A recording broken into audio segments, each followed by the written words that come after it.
बरोबर आहे तुझं.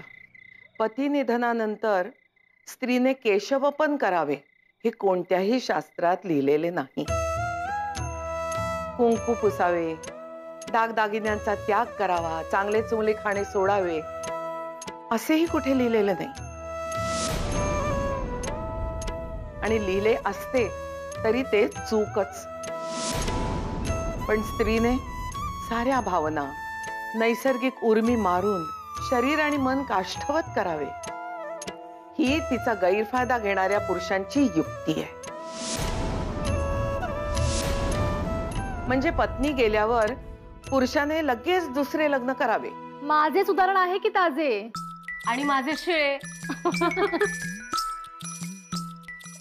आमच्या यांचे माझ्या बरोबर तिसरे लग्न आणि माझे पहिलेच. म्हणजे जोडीदार गमावल्यावर पुरुषासाठी एक नियम आणि बाईसाठी दुसरा. कारण बाईला मुळी माणूस मानतच नाहीत हे लोक. आमचे हे मात्र या सगळ्याच्या विरोधात होते. म्हणाले होते मला, मी गेल्यावर केशवपन करायचे नाही, अलवण नेसायचे नाही असे यांनी सांगितले होते मला. हे गेले तेव्हा माझ्या मनानं खूप आकांत केला. यांना दिलेले वचन पाळण्यासाठी जीव तडफडत होता. यांचा मृत्यू अनपेक्षित आणि अकाली होता. मुलं लहान होती आणि बापू अचानक करते झाले होते. खूप थैथयाट केला त्यांनी. बापूंनी आमच्या यांचे सारे पैसे, कागदपत्रे, व्यवहार ताब्यात घेऊन कडी कुलपात बंद केला. शेवटी मी सारे गिळले आणि स्वीकारले. पुढे नर्मदेच्या वेळी फार प्रयत्न केले मी. शेवटी नर्मदेला प्रभाकराची साथ मिळाली आणि सुटली बिचारी.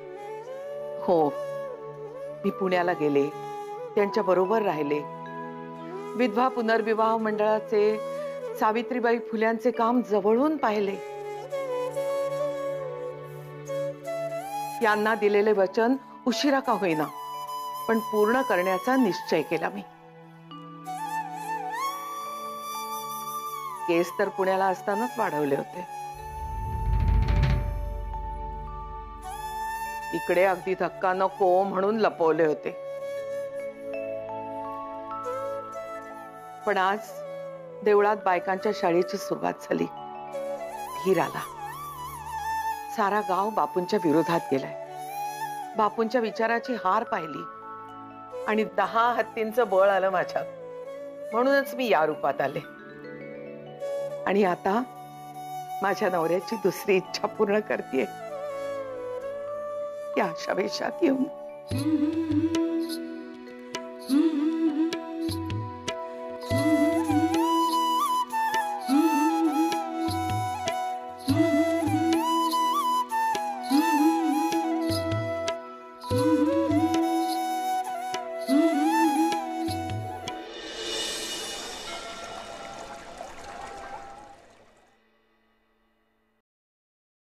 काय मेला की काय म्हातारा?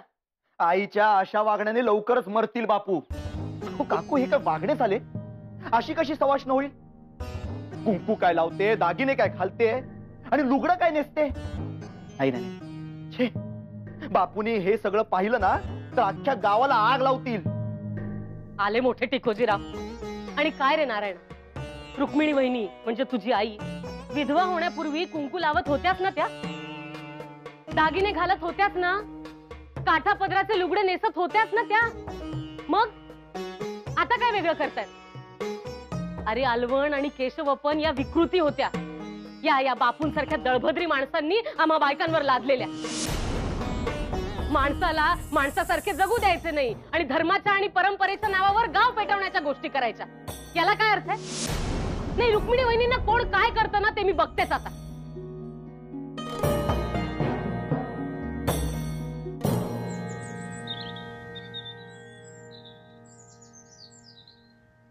काय रे, काय झालं? चेहरा का उतरलाय असा? आज पहाटे गोदा गेली भिवा नावाडा सोबत तिच्या गावाला. काय? कोणाला न सांगताच? तिने जाहीर केलं होतच ना सर्वांसमक्ष जाणार म्हणून. गेली तिच्या आईकडे. अरे पण तू तिला समजावलं नाहीस का? मागच्या वेळेसही असेच गेला होता. आणि राहवले नाही म्हणून परत आला. त्याची आठवण करून द्यायचीस ना. अरे सगळं सांगितलं. म्हटलं अखेर आपलं घर ते आपलं घर. उगा भावनेच्या भरात आताताईपणा करू नकोस असं देखील सांगितलं. मग पण ऐकेल तर गोदा कसली. पण तिला सांगितलं मी, या घराची दारं तुझ्यासाठी सदैव उघडी आहेत. मनात आले की येऊ शकतेस तू. 4 दिवसांनी माझी आठवण आली की येईल परत.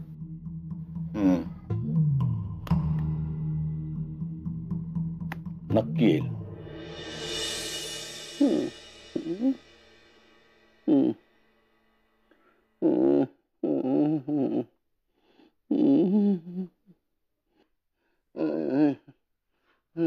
बापू, ओ बापू, बापू, बापू, अरे बापरे, यांची परिस्थिती गंभीर दिसते. त्यांचे अंग ओलवले का वाटतं? हो हो, अंगाला तेल चोपटलंय मी. माझ्या अंगाला हात लावला तर दिव्याने पेटवून घेईन मी स्वतःला. अरे याने आजकाल गहाण टाकली आहे, पण आपली तर ठिकाणावर आहे ना. यांना वाचवणे आपले कर्तव्य आहे. चला उचला यांना. मुसक्या मारा यांच्या. अरे सोडा मला. चला. अरे हे तुमच्या, अरे चला. बरे झाले हो. चला, म्हणजे बायकांचे लिहिण्या वाचण्याचे प्रकरण गाजले, वाजले आणि यशस्वी सुद्धा झाले. अरे बरे का, त्यात पंडिता रमाबाई आल्यामुळे दुधात साखरच पडली म्हणायची. हो ना. होय हो. पण खरं सांगू का रुक्मिणी वहिनी, तुमच्याकडे बघितल्यानंतर की नाही जुन्या दिवसांची आठवण झाली हो. असे साजरे रूप होते हो तुमचे त्यावेळेला. परंतु मोठे धाडसच म्हणायला हवे हो. बायकांच्या पचनी पडायला अंमळ वेळ लागेल. हो, धक्का बसेल यात शंकाच नाही. पण लिहिण्या वाचण्याचा सुद्धा आधी बसलाच होता ना धक्का. आता त्यातला आनंद कळतोय. होय, विरोध झाला खरा, परंतु चूल बंदने अर्धे काम केले. पण त्र्यंबक भाऊजी, पटवर्धन बुवा आणि जोग यांच्यासारखी मंडळी पाठीशी उभी राहिली. नाही तसे काही पुरुषांनी बापूंच्या सांगण्यावरून विरोध केला होता, परंतु बहुसंख्य पुरुषांनी बायकांना साथ दिली हो. तेच महत्वाचे. वास्तविक साऱ्यांनाच सुखासमाधानानं, गुण्या गोविंदानं राहायचे असते. परंतु बापूंसारखी माणसे आक्रस्ताळेपणा करतात. धर्माची भीती घालून वातावरण बिघडवतात. परंतु आता शाळा सुरू झाली, पांडा पडला. हो हो. अहो पण तुमची गोदा गेली म्हणे माहेरी, नेहमीप्रमाणे रागवून.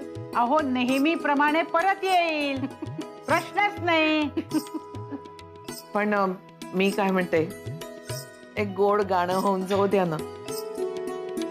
बरेच दिवसात ऐकले नाही तुमचे गाणे. होय हो, म्हणा की. म्हणा हो काकू, म्हणा ना. हो ना कावेरी आजी. बरं, आता तुम्ही सगळे म्हणताय तर मग ऐका. किती जनासे भ्रम हा झाला, किती जनासे भ्रम हा झाला. मी ब्रह्म न कळे जीवाला, मी ब्रह्म न कळे जीवाला, मी ब्रह्म न कळे जीवाला. किती जनासे भ्रम हा झाला, किती जनासे भ्रम हा झाला. मी ब्रह्म न कळे जीवाला, मी ब्रह्म न कळे जीवाला. मी आता कळले हो, लिहिता वाचता यायला लागले. मी ब्रह्म न कळे जीवाला, मी ब्रह्म न कळे जीवाला. फार गोड हो, फारच गोड.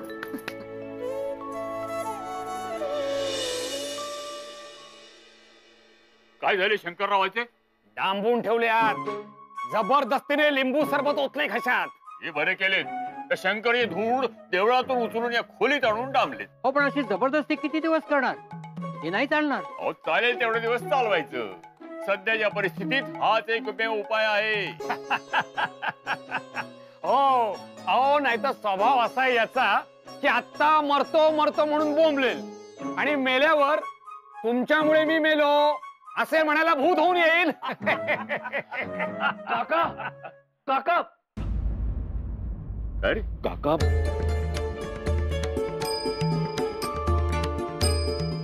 काय? हो चल जाऊया, आम्ही आलोच. चल.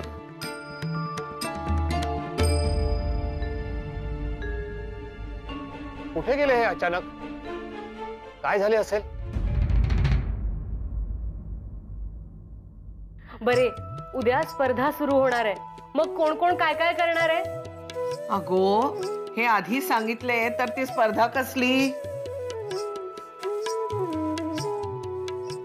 आणि सुभद्रे, तू ठरवलायस ना पदार्थ, तो खुमासदार होईल म्हणून युक्त्या सांगेन मी. हो ऐकलेस नव्हे? बहिणी, आज दुपारी शाळा आहे ना? होय तर आता खंड नाही. मग बरे.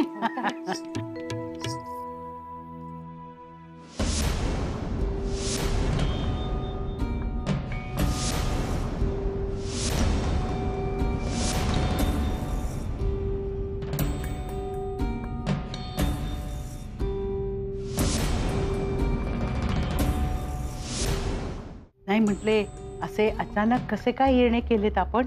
मला बोलायचे.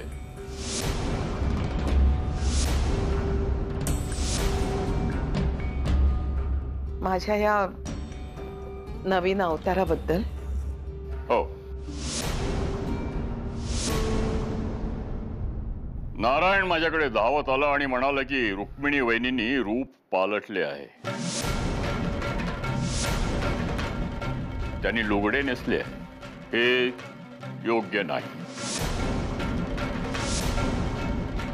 आणि मी तुम्हाला चांगले फटकारावे म्हणून नारायण मला इथे घेऊन आलाय.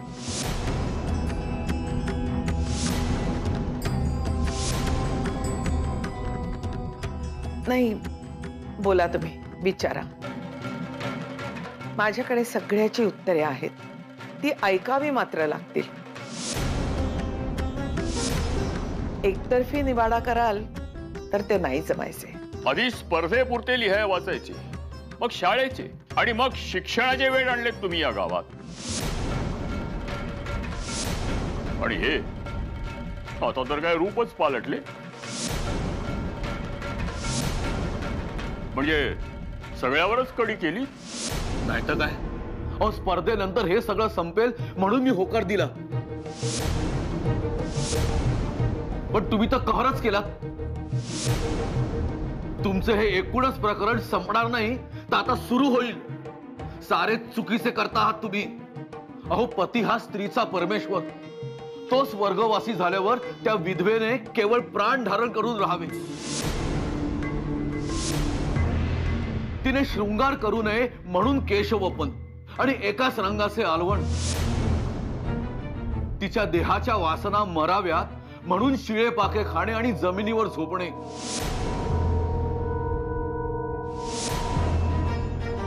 अहो, आपल्या पूर्वजांनी काही विचार करून केल्या त्या गोष्टी.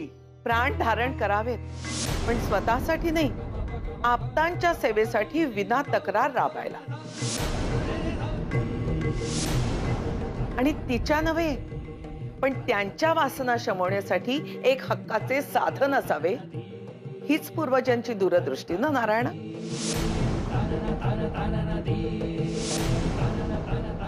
नव्हे, हीच त्यांची स्वार्थी आणि नीच दूरदृष्टी धर्म गुंडाळून ठेवणारी. धर्माने स्त्रीला पुरुषांच्या बरोबरीचे स्थान दिले, पण मुठभर बलवानांनी धर्माचीही विटंबना केली आणि स्त्रियांचीही. नरक यातना भोगल्या त्यापायी स्त्रियांनी. पण आता नाही. आता विचारी पुरुषांनी आणि स्त्रियांनी एकत्र येऊन या चुकीच्या गोष्टींचे तण काढून खऱ्या धर्माप्रमाणे स्त्रीकडे बघायला सुरुवात केली आहे.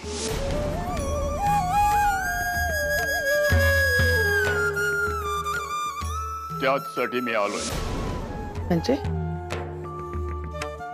तुम्ही दाखवलेल्या धाडसासाठी तुमच्या पायावर डोके ठेवायला.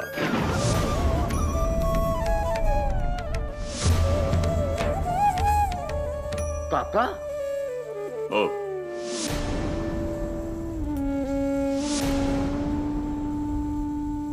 मी आयुष्यभर कच खाल्ली होती. त्यामुळे या धाडसाचे मोल मला अधिक ठाऊक आहे.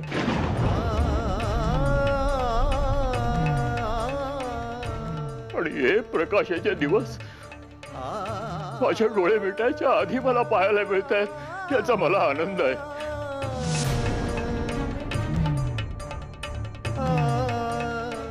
मला तुमच्या पायावर डोके ठेवू द्या. भाऊजी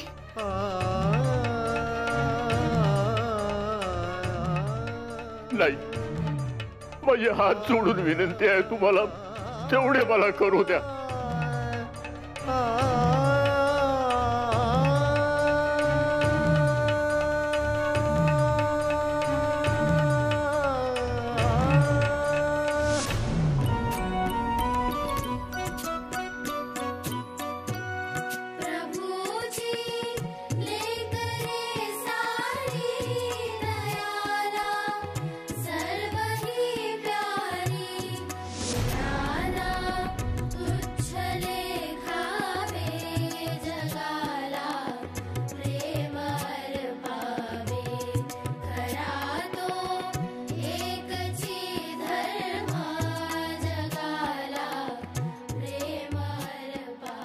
नमस्कार साऱ्यांच्या चरणी आहे, ज्यांनी या अबोल क्रांतीची सुरुवात केली.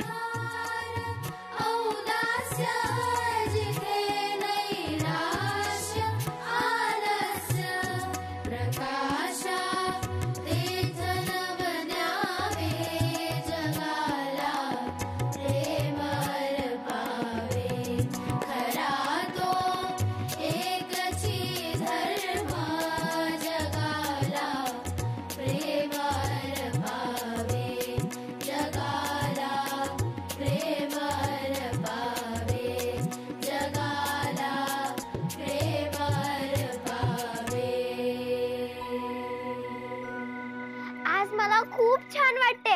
आज मी पहिल्यांदाच रुक्मिणी आजीला लुगड्यात पाहिलं.